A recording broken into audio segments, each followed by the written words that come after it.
In 2020, a young woman sought safety in a women's shelter. It was a shelter that protects women from harm, and once she arrived, she was met with a disturbed individual. Another 28-year-old woman was obsessed. She wanted Phoenix to herself. However, she couldn't take no for an answer. Today, we're going to talk about the case of Phoenix Nets.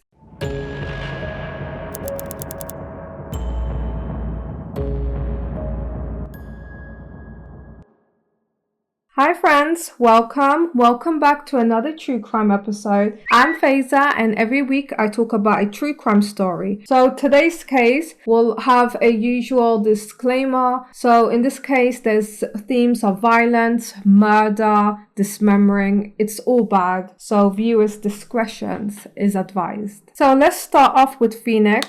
She was a 28-year-old young woman living in Croydon in London. She had a past of being addicted to drugs. I'm not sure if she was addicted to alcohol. However, she had a substance abuse problem. It all started off with her using the devil's letters, being a young woman. She was just maybe pressured into doing it. I'm not sure. That's totally my assumption. However, as time went on, she became more and more addicted, which is so sad, According to newspaper articles, it said that Phoenix is easily manipulated and a bit naive. I find that quite mean, personally, but I don't know why they would write that about her, but I think she had like a very trusting heart, maybe. I'm not sure. So the reason why Phoenix went into a women's shelter is because her drug dealer raped her, and that obviously caused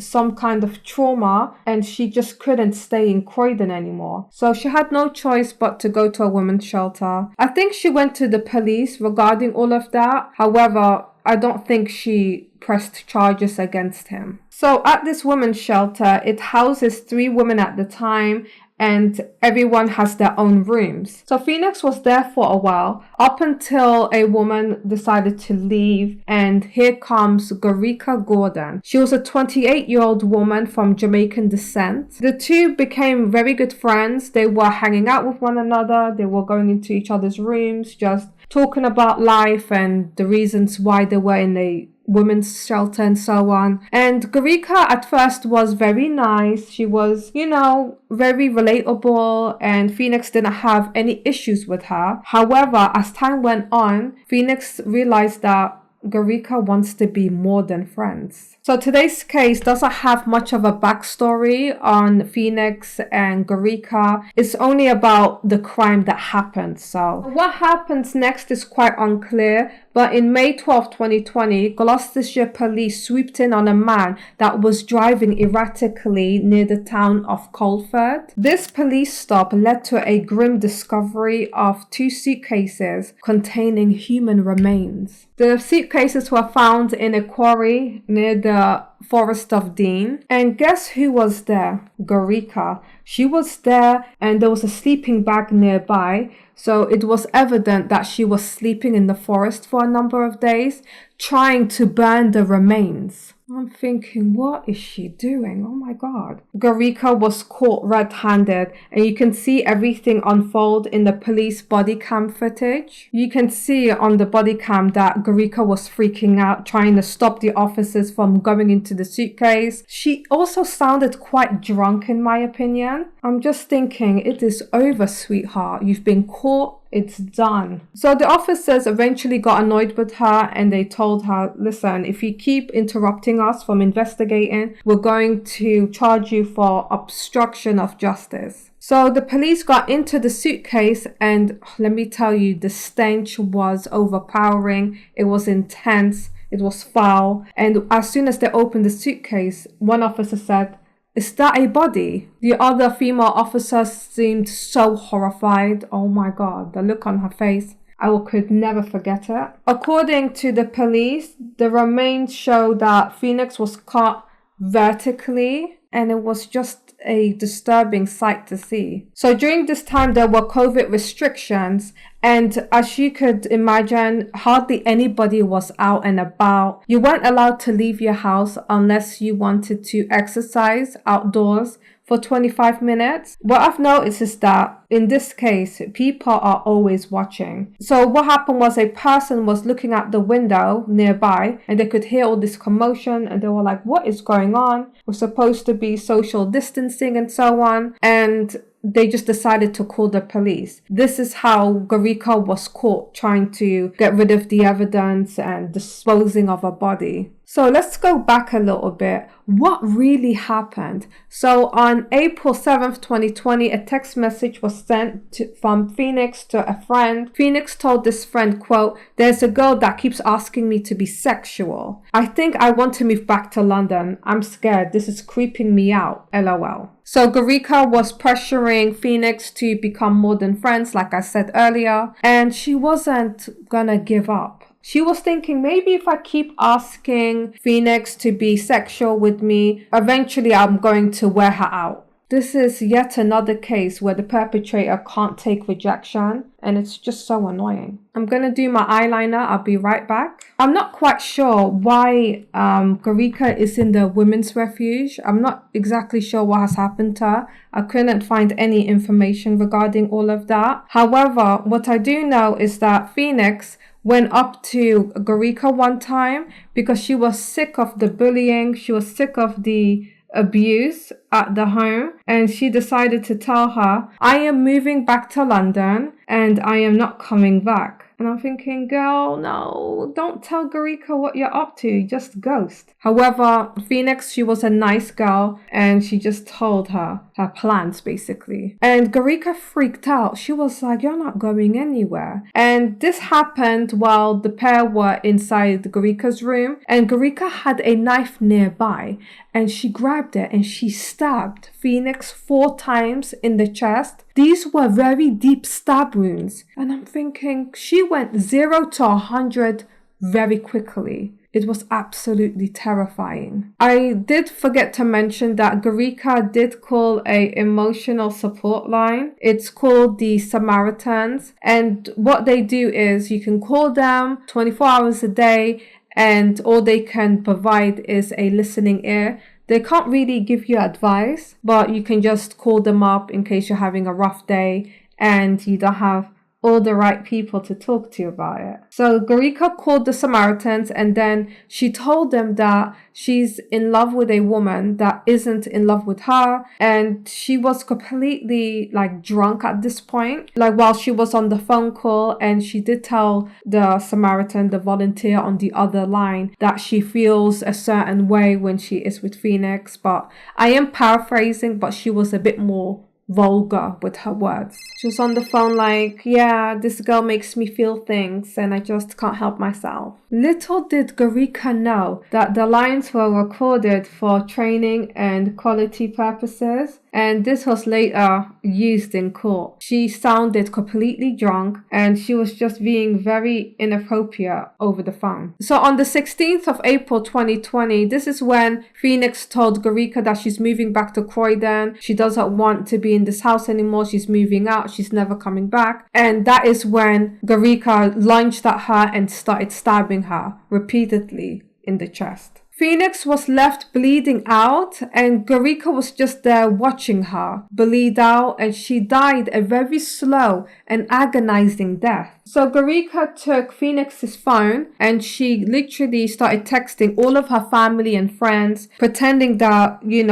Phoenix is on her way and she's feeling good and everything is fine. And I'm thinking, this girl, she's an absolute psycho. So this is where things go a bit out of hand. Gorica then makes questionable Google searches about, can someone recover from stab wounds? And I quote. And she also Googled waste disposals near me and a circular saw for sale. She bought a circular saw from Gumtree for £24, and as soon as it was delivered on April 2020, things got much worse. The saw arrived and she just didn't waste any time. She went upstairs where she left Phoenix and she started dismembering her. So Phoenix was then dismembered into 6 pieces. I don't understand. Gorica then proceeds to cut her vertically, and I'm thinking that's a choice, but I don't know. She wasted absolutely no time. She dismembered Phoenix into 6 separate pieces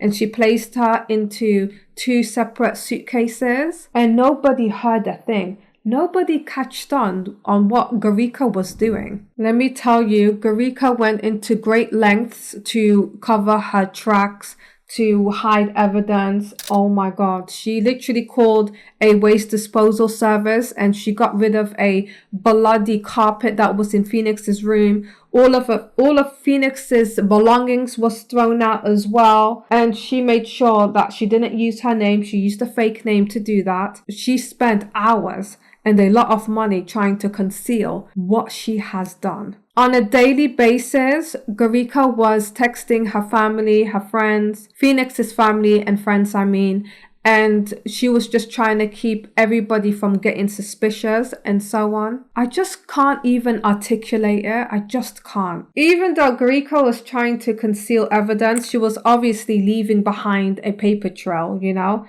And eventually people will catch on that Phoenix is missing and everything will lead back to her. So Garika honestly thinks that she thought everything through, but she was just digging a deeper hole for herself. So the very next day, she hired a private taxi driver called Mahesh on the 21st of April. And as soon as Mahesh was hired, he was told to place these suitcases in the back of his van. And as they were driving around, the housing manager was trying to figure out where Phoenix went. And then Garika was just sending emails to everyone saying that she has left the house and she's no longer coming back. So back to the suitcases. Garika then left the 2 bloody suitcases in a cemetery in Birmingham. She tried to abandon the corpse right there. However, as days went by, she couldn't stop thinking about what she has done and she takes the suitcases back home. She then hired the private taxi, Mahesh, all over again, and she decided to go to the Forest of Dean, all the way in Gloucestershire. So people speculate that Mahesh didn't know anything about the bloody suitcase, what Garika has done, how he was aiding an offender. I personally think that he was just in the wrong place at the wrong time. But some people speculate that he knew and he could obviously smell the remains and put 2 and 2 together. So it's been a week since Phoenix was dismembered, and Garika and Mahesh, the taxi driver, drive all the way to the Forest of Dean. And this is Gordon trying to think ahead and trying to bury the body, burn the remains, bury it, get rid of Phoenix altogether. But there was so much panic going on around Garika. She is just trying to get cleaning supplies. She bought a sleeping bag. She winded up sleeping at the forest with the remains for several nights. She then goes to a nearby gas station and travels all the way back to the Forest of Dean again, where she left the remains, and she's trying to pour gasoline on top of the remains and set the body alight. So at this point, Garika was sleeping next to the charred remains, trying to figure out how she could get away with murder. Even after death, Garika was obsessed with Phoenix. She killed her 3 times over, and yet she won't leave Phoenix alone. She won't even lay her to rest. So on May 12, 2020, remember Mahesh, the taxi driver? He drove Garika back to the Forest of Dean again. And then he grew very, very impatient. He was just waiting for her in the taxi thinking, what is this girl up to? And he decided to drive around in circles. This is where he put attention on himself, and the neighbors came out thinking, what is going on? So they called the police, telling them that there is a man driving around being very loud. He's revving his car. He's driving back and forth. So the police came out to investigate. So the police then arrest Mahesh and asked him questions on what he's doing here, and he told the police everything. He said that he was privately hired by Garika and he was told to drive her to the forest and so on. And then the police officer was like, okay, where is Garika? I need to speak to her. And then he leads the police to Garika, and this is where she gets caught red-handed. So Mahesh was then charged with assisting an offender. However, he was later acquitted due to lack of evidence. However, with Garika on May 4th, she was sentenced to life imprisonment with a minimum of 23 years and 6 months. Garika also did try to take the remains to Wales, but she didn't get a chance to do that. So she was still trying to figure out how to get rid of the remains, but I guess she took too long. What is so sad is that Phoenix was a very young woman and she was just trying to get her life back together. She was working towards living a good life and working on herself, and that was drastically cut short by this depraved monster. Like, if somebody doesn't like you, just leave them alone. Phoenix was only 28 years old. Her family and friends are devastated by her loss, and it's just unforgivable what has happened to her. So this brings us to the end of today's case. What do you guys think about this case? I would love to know your thoughts and opinions down below. Do you think Mahesh, the taxi driver, knew about what Garika was up to? Did he know there were remains in the back of the taxi? Was he aiding a offender? Do let me know in the comment section down below. Till then, please do stay safe and hydrated, and I will see you guys in my next one. Thanks for watching. Bye.